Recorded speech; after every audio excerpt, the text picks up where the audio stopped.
Hi, this is Kelly Phillips, and I am here today with Adrienne West from TimelyText. And we wanted to have a conversation today about the current state of hiring in the corporate communications field. And that means we are looking at instructional design, marketing, internal, external communications, technical writing, all types of fields like that, which Adrienne has a lot of experience with, right, Adrienne? Right. We've been doing this forever, it seems. Ronnie and I have been together for most of the last 26 years and under the TimelyText banner since 2003, so for 17 years. And we have had a lot of fun, done a lot of business with mostly local central North Carolina entities to help them with solve their problems, their challenges over hiring the right talent to do their training, their technical documentation, proposals, SOPs, white papers, case studies, and just every type of corporate communication message that you'd think of, and some that maybe you haven't thought of. So, Adrienne, how did you get into the field of learning anyway? What's your story? It really started prior to that. Back in the early 90s, I was a freelance technical writer doing a lot of work for Nortel and other companies in the Research Triangle Park. Now, of course, Nortel's no more. Right. But back in those days, I called it the salad days because the economy was really rocking with IBM and Nortel and other big companies in the Research Triangle Park. And the complexion was a little surreal. In other words, I heard somebody tell me back at that point that it was a time when you could write a business plan for a project you wanted to do over lunch with a friend. And by 2 o'clock that afternoon, you could get it funded by your bosses. I miss those days. Yeah, it Not was like that really anymore. something special. And, but at any rate, I started getting so much work on my own as a freelancer that I couldn't do it all. So I gathered up a couple of friends, and Ronnie entered the picture, and we started a business. And it was mostly around technical writing, and there was a lot of it. There was a lot of messaging to be made in these bigger companies. Well, fast forward, to 2003, Ronnie and I hooked back up again in another business, doing pretty much the same thing. But by then, we were defining communication, corporate communication, in a little broader sense. It wasn't just technical writing. And there was this new concept called instructional design. But at the heart of it, again, it was about capturing the content and writing the message and disseminating it in a slightly different way. Right. So you were kind of there at the very beginning of instructional design being a field in the early 2000s. I mean, I guess it was earlier than that, but that's really... It was earlier than that, but like so many of these concepts, it was something people were talking about, but nobody was doing it. Right.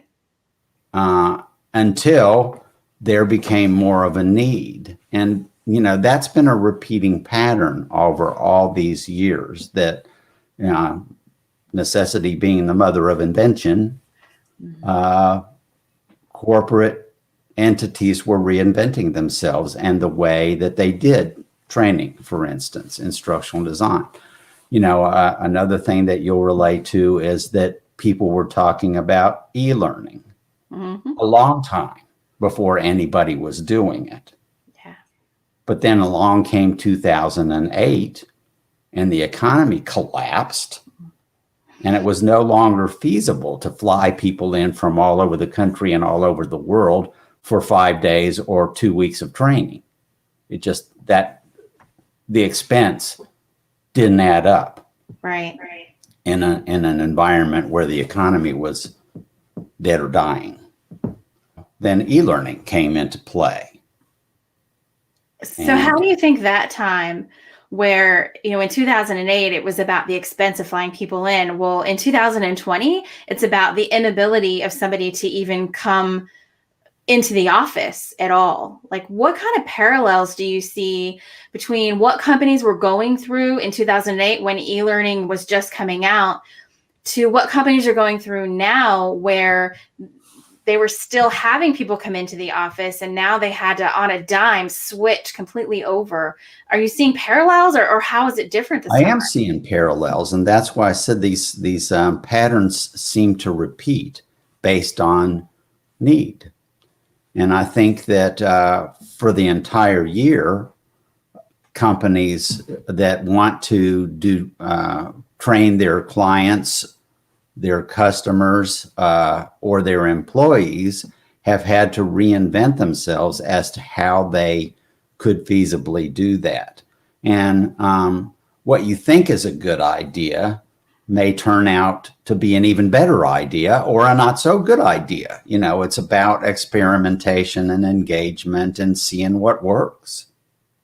Well, and what kind of, I guess, what kind of person do they need to help them figure this out? Because, if I'm in a company and I'm trying to figure out how to make this happen and I need it to happen quickly, and I don't know, I don't have that ID background. Maybe I've only got people who've done in-person training, or they've just done like WebEx type training, which is really like live training just done over the internet. It's not the same thing as e-learning or virtual learning.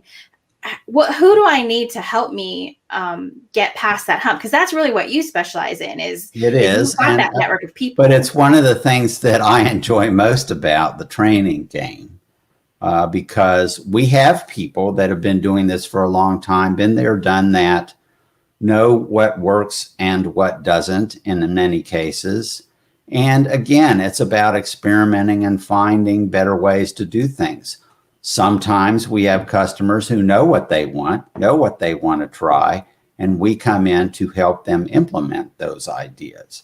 Other times, they don't have a clue, or maybe they have some ideas, but they'd like to have an expert come in and use them as a sounding board. We sometimes start a project with a pilot that we have someone come in on a consulting basis just for a week or 2 weeks, just to get the lay of the land, assess the need, and make recommendations for what should be done. And then, of course, at very least, the client ends up with a short report at the end of the week or 2 weeks with recommendations for what should be done. At that point, they can choose to use TimelyText for the implementation of one or more of those solutions, or they can just wave us goodbye and have their own internal people implement those ideas. So it doesn't have to be an all or nothing. It can be a just come and help us figure out what to do and we'll take the ball and run, or it could be more than that. Right. And we've had really good success with that. We had one project where we did basically subject matter expert hosted webinars where we facilitated over a period of 4 years. We put over 10,000 people in seats for those webinars all over the world. And that project was showcased at an international conference in India. So it sounds like you have people not only who can develop the training, but who can deliver the training. And they don't necessarily have to be like in-house with that company. They can be off-site. They can be any combination. Yeah, the beauty of the project I was just talking about really is that we had subject matter experts on those webinars, so that if we got the tough questions from the employees, the global configuration of employees, we had people there who could field those questions, because certainly we were instructional designers, not experts in the disciplines, the technical disciplines that they were trying to proffer. Well, and I think that's a great point. And having been a trainer for so many years myself and in the ID field, I know that I become an expert, quote unquote expert, in the lot of different fields. That's kind of what we do. Is training is our expertise, but we come in and we gather that information from the company we're working for, and we translate it out to the people we're training. So the trainer doesn't have to be an expert in it, although it can help if they have some background. But Well, it's true with the technical writing ends of our business too. Often the writer, the person who is configuring that content in usable forms, sometimes multiple forms, become the experts of the context and content. Most of our business starts out as contract based. And what that allows is for the client to kick the tires a little bit, find out where it is they want to go. And we're only there for as long or as much as they need. So we don't generally, we never work off of retainers or any kind of guarantee. It's really about, we're about building relationships. And that's why so many of our clients come back to us year after year. Sometimes they're gone for a couple of years and come back later. In some cases, we are the training team. In other cases, we're just a cog in a much larger scheme. So like kind of being a supplement to the existing training department. Yeah, I mean, we have business relationships with large teams that have 50 or more people on those teams. And like I said, sometimes when there is a small technology-based company that doesn't have a training team, we come in to fill that void for short periods of time, short periods meaning probably 3 to 6 months. And then we go away until we're needed again. That's convenient, especially in a time like this where you just don't know what's going to happen. You know, like everybody was home in March, then we sort of started coming back to the office. Now it looks like we're all going to be going back to home and teleworking again for a few months. So being able to scale up or down, I think, is a great. Yeah, we are. I call it a just-in-time resource, and it is scalable. And to your point, we had anticipated at the beginning of the pandemic that there would be a mad scramble for companies to want to change the format of their training, say from instructor-led to e-learning. And actually what happened in the early days of the pandemic was crickets. People did nothing because it was a paralysis of sorts where they felt like they just needed to wait and see what was going to happen. Right. Well, then, of course, when things got worse and not better, finally, they decided after several months that many of those companies decided that they needed forward progress, whatever that might look like. And so they started to take plans that in some cases were in mothballs that they hadn't pursued and see if there was a solution there that they could put into effect. Like VILT, and there's been a lot of that. As a matter of fact, some of what I'm hearing is that people have found more productivity, more engagement, and more actual learning that's been going on through VILT sessions than other less engaging formats. And VILT means virtual instructor-led training. Correct. Now, what people are starting to do now is sprinkle in other things, multimedia, video, and clips of simulation, things like that can make a virtual session more engaging and break up the monotony of a talking head in front of that class. That was actually going to be my next question. You kind of beat me to it, because I think if you just take regular stand-up training and try to just point a camera at the instructor and stream it, it just doesn't work. I mean, you can do it, but it doesn't have that same impact on the student as training that is designed for virtual delivery. There's a different type of engagement that happens, a different way of engaging people who are sitting behind a monitor by themselves versus sitting in a classroom. And so being able to structure your training so that you're really taking advantage of their time and making sure they're getting the most out of it is really key to being successful, because it looks like we're going to be on this path for a long time.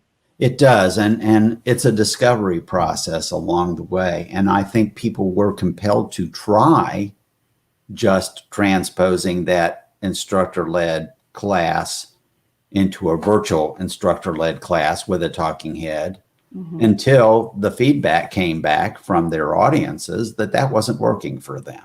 Yeah. Well, and two, it happened so fast. I mean, there wasn't much else we could do right at first, but just give it a shot. So, but now, you're having all of these companies come forward and say, we kind of like this remote thing. Like, we've kind of realized that people can be productive working remotely. And even if we can come back to the office, we might not. Like, companies are selling off their headquarters. You're seeing stuff like that all the time. So that tells me that really the solutions that TimelyText can offer around communications and training and technical writing aren't just for the rest of the pandemic. They're really a new path forward, that things are changing permanently. Yes, and some of the observations that I take from that is it makes it more nimble, because people have become more relaxed and comfortable with seeing people in different settings, not necessarily an office setting, and even down to the point of watching their kid walk in and sit on their lap while they're talking to you, or hearing the dog bark. hearing somebody at the door. The doorbell goes on because Amazon's delivered something they needed. Just it's more human and more impromptu. So I think people have come to accept that and embrace it. Yeah, but I think it still needs to have that structure, especially when you're in a training environment, that all of that can be happening, those distractions can be happening, and you still have a facilitator there on the other side of the computer who's able to keep you focused and keep you learning so that you can get the information you need to do your job. Certainly there is some accountability that needs to come into that picture, and there has to be some evidence that learning is taking place, and not just smile sheets like used to be the assessments. Yep, that's what I used to call them. I know there's been a challenge that I've had in companies past where I was a hiring manager, then that I was only allowed to work with certain vendors. How can TimelyText help me as a hiring manager get kind of past that hurdle? Like, if I wanted to bring you in to help me with a project, but you're not on my vendor list, can you help me walk through that process with my company? Absolutely. And certainly we have walked people through getting us on the vendor list, but there are other workarounds too. We want to do, and we have always wanted to do, whatever makes best sense for that process. We very often just do a very short statement of work for a finite, not to exceed amount, and push that through for a purchase order that is outside the regular process. Because as a specialty vendor, a just-in-time vendor, often specializing in 3 to 6 month projects, we don't have to be constrained by an overhead process and managed service providers and other organs that constrain the creative process. That makes things cost easier. A lot. Yeah, that's for sure. Tell me, what other niches do you serve besides the training and learning and development niche, and what kind of customers do you normally serve? Well, that's a good question. We, at the root of it, we are a communications company. So, and what I tell people all the time is think about what is your message? Who do you want to tell? And how do you want to go about that? Is it learning? Is it user manuals? Is it corporate communication, change management, those kinds of things? Is it marketing communications? We do one of our fastest growing segments is marketing communications because we tend to serve technology-based companies as our clients. We don't aspire, nor are we equipped to take the place of an agency of record, an ad agency out of New York or wherever. But often we have a clearer understanding of the technology that's being sold by one of our clients and can do longer form pieces like data sheets, white papers, case studies, things that ad agencies typically don't do a particularly good job of, because technical writing for a marketing audience is often a stretch for them. Yeah, that's good to know. Definitely. Now, you also asked about our clients. I generalized to say that they are technology-based companies, but we do everything from green energy and the companies that sell those kinds of products and services to pharmaceuticals. We do a good bit of quality QC, QA work for pharmaceutical companies, even down to validation and regulatory type documents. We do more and more of that because it's really just about a structured message. And often that has to be done to strict standards in the regulatory environments so that the FDA and other regulatory agencies know what they're looking at and can do what they need to do with that message. Now, having worked with you before, I kind of know the answer to this question, but it's something that I find to be very unique about TimelyText. So I want to hear you explain it. When you fill a position, okay, you get the job description and you look at resumes and you match up skills, but there's something else that you do at TimelyText that is, I think, more unique than most other companies do. You know what I'm talking about? I do. Can you tell us about it? Well, we behind everything we do is something we call a two-customer philosophy. What that means is the client company is one customer, but the person doing the work is our other customer. We feel very strongly that both those customers deserve the same attention and respect, because if the person working with us, working for us as our customer is happy, it is a lot more likely that the client is apt to be happy. Does that make sense? Oh, absolutely.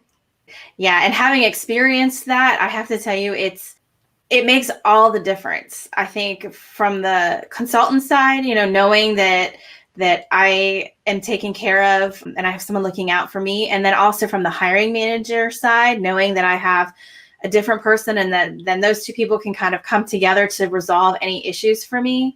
It's a night and day difference from other companies that I've worked with throughout my career, where I have kind of this one person who's playing both sides, trying to be the salesperson, trying to handle me as a consultant or me as a hiring manager. It's a completely different experience. And one of the reasons why I love working with you guys more than I like working with any of the other companies. Let me say just a little bit more about that. Sure.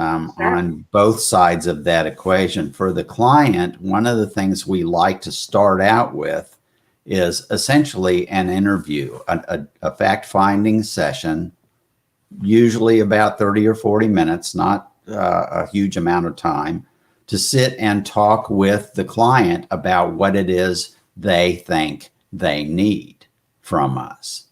Often we find that a job description that we get from HR, or even more importantly from a managed service provider, is inaccurate.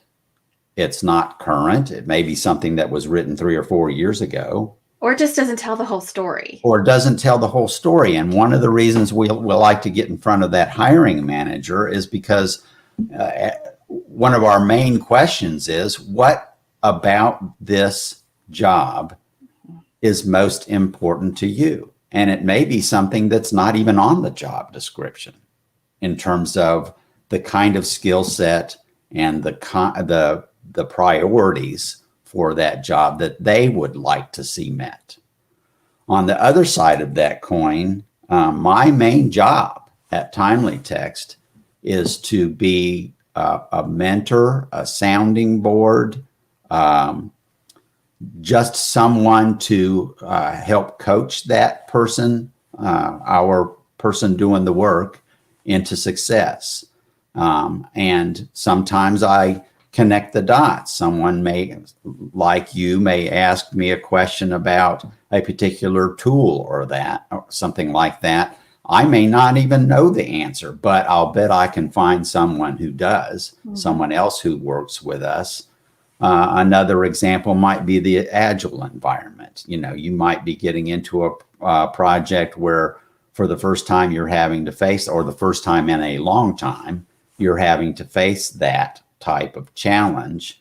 And I may be able to hook you up in a 15-minute conversation over the next day with someone who's been doing that for the last 9 months, is a pro at it, and can tell you where the potholes and landmines are. Right, because you have a big network of people that you can draw from. We've probably hired 300 or 400 technical writers and instructional designers over the years. And beyond that, we know people who know them. Writers know writers, instructional designers know other instructional designers. And so we have a broad reach in that way. Domain knowledge like most other vendors don't have. It also allows us to vet people pretty well, because we can check the references that aren't on the list. Here's one of the reasons why I think what you just said about doing that kind of initial interview with the hiring manager is so important. There was at least one time in my career where I was hired for a job and I walked in the door, and within a week I knew that the job that I was doing was not at all the job I thought I was hired for. And I probably would never have taken the job had I known what the job really was. I don't think it was on purpose. I think that it was just a complete miscommunication with how they put the job description together and kind of how they ran their interviews. And when you have somebody you hire them, they walk in the door and it's not at all what they thought, or they're not as good of a fit as they thought, and they leave right away, or even worse, they stay in a job that's not the right fit. That is a huge cost in a lot of ways. Hard dollar cost, teamwork cost, efficiency cost. And I think the process that you follow at TimelyText to help make sure you match the right people in the right company, in the right position, whether it is a short-term contract, a long-term contract, or a permanent placement, it avoids that. Well, the cost of a bad hire can be tremendous. And in fact, it can reflect badly on the person who made that hire from their higher ups.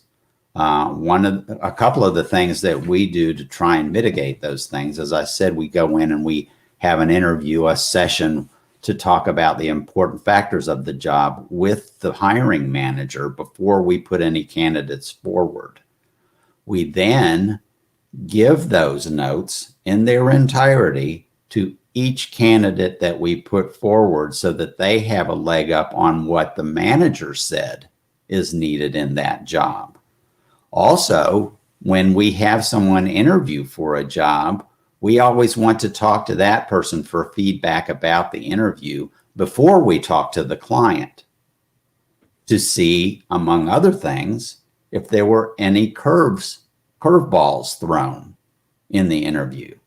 And we, like you had expressed, we have had a few times over the past where something changed between when we talked to the hiring manager and when we started putting candidates through for interviews. And so it can happen that a person is actually end up interviewing for a job that we weren't all that familiar with. It doesn't happen often, but we like to get the feedback from the interviewee after they've had that experience, just to make sure that we're still on the same page with the client.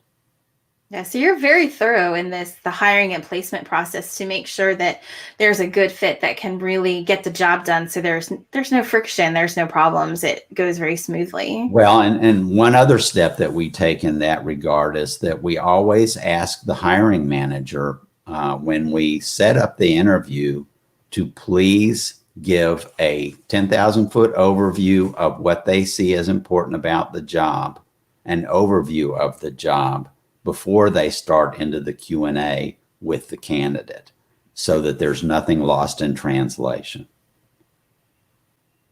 Difficult end of year cycle, because for many reasons, I think people are just done with 2020 and would like to see it go, and hoping for better things in the spring. But the budgeting process is a little different than what people have faced in the past. Some of that goes to, having been a manager yourself, you know that sometimes it's important to try and secure at least the budget that you had last year. Right. But in this case, the budget that you had for 2020 was completely blown out of the water by circumstance. Mm-hmm. So it's hard to draw a parallel for planning purposes about what you're going to do next year.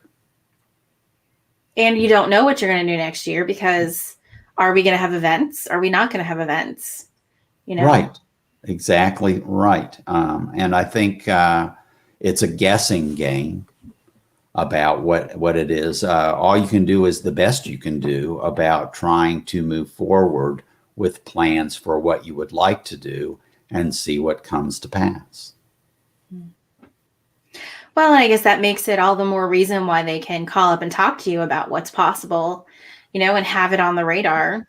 Yeah, we actually hope for that. We like to be part of, a seat at the table in the planning process.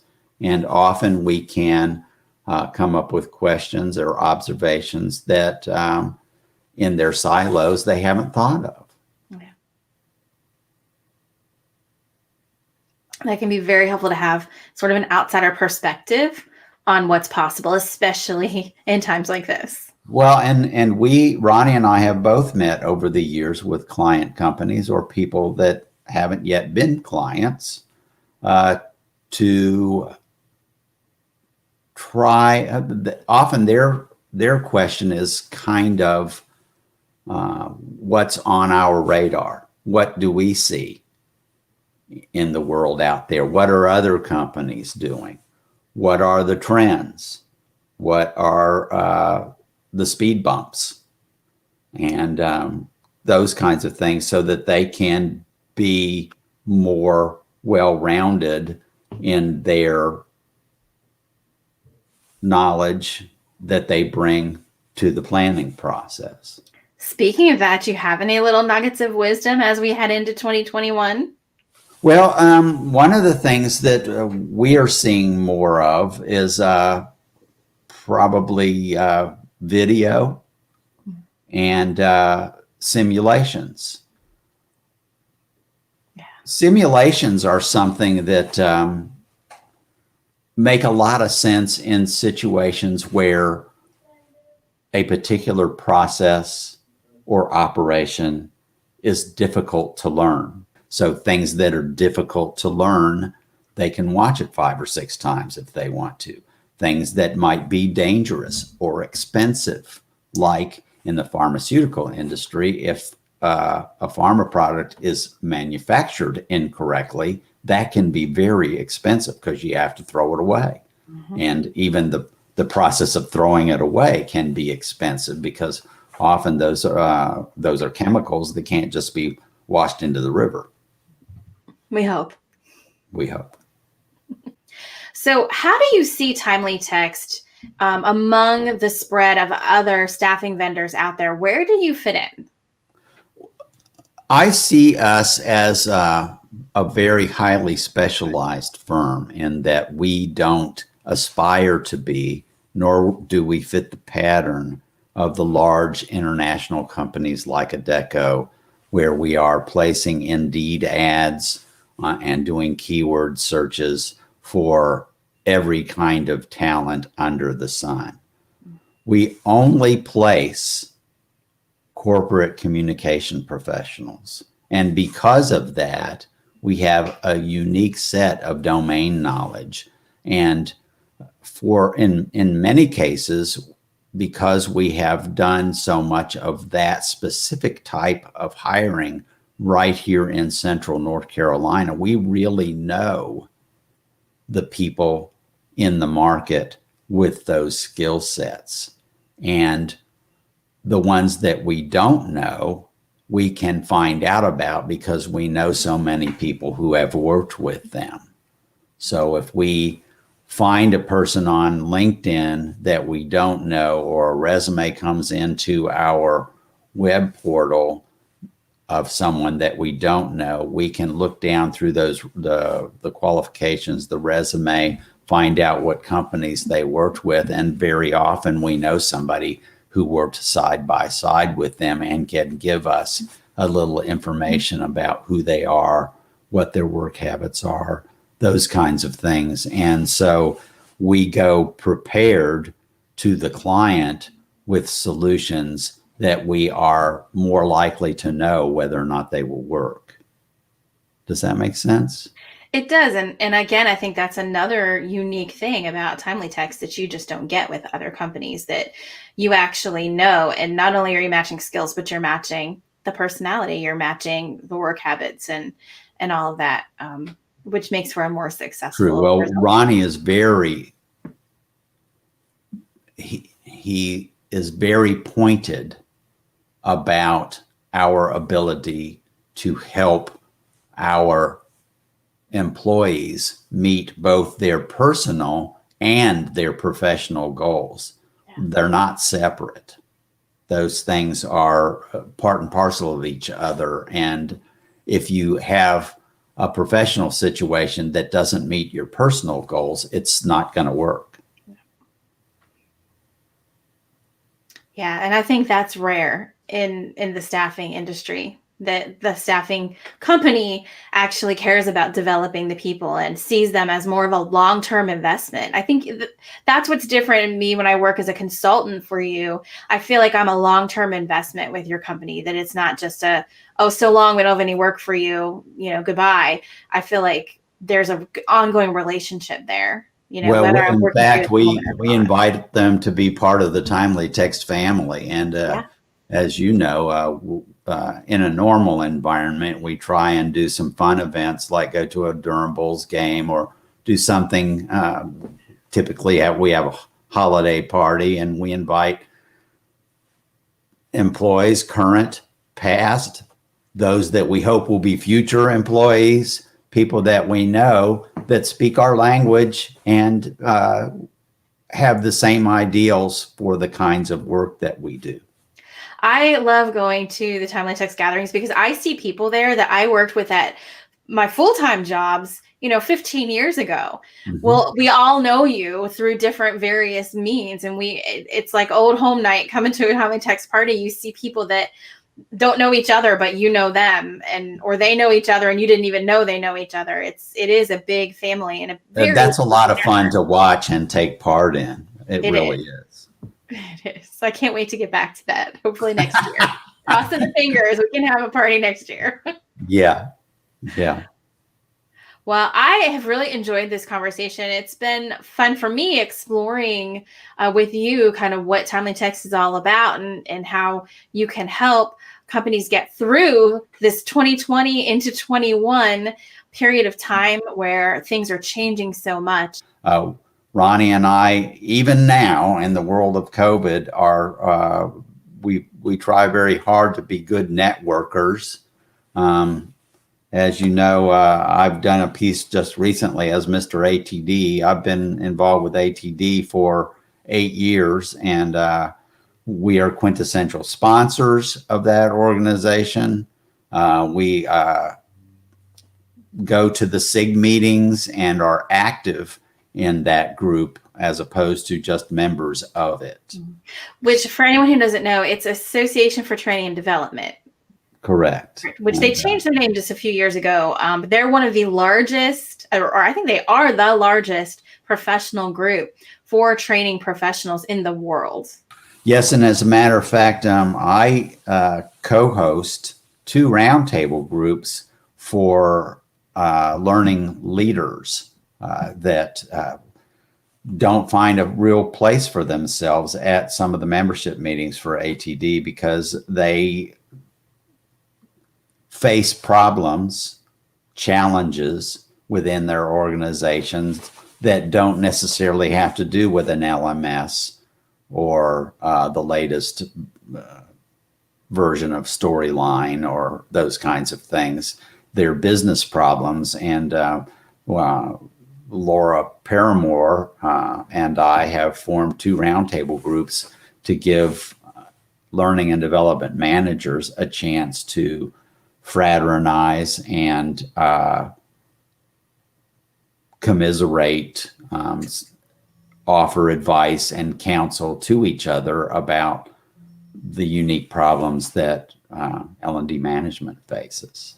That's excellent, because I feel like in companies where I have worked where training or L&D has had more of a seat at the table in solving the business problems, the companies thrive. They just do so much better because training and performance are so much a part of the success of any company. So I'm glad that you're doing that. I think that's a great thing. Yeah, it's been very rewarding. We've been doing that for a little over 2 years now. Excellent. I'll have to come to one. So if somebody wanted to reach out to you and just have a conversation about how you might be able to help them, what is the best way for them to do that? Well, they can call our offices anytime, or they can just look up on our website. We have a customer portal and an employee portal. You can find that portal on the website at TimelyText.com or call the office at 919-847-2580. Thanks for joining me today, Adrian. Thanks, Kelly.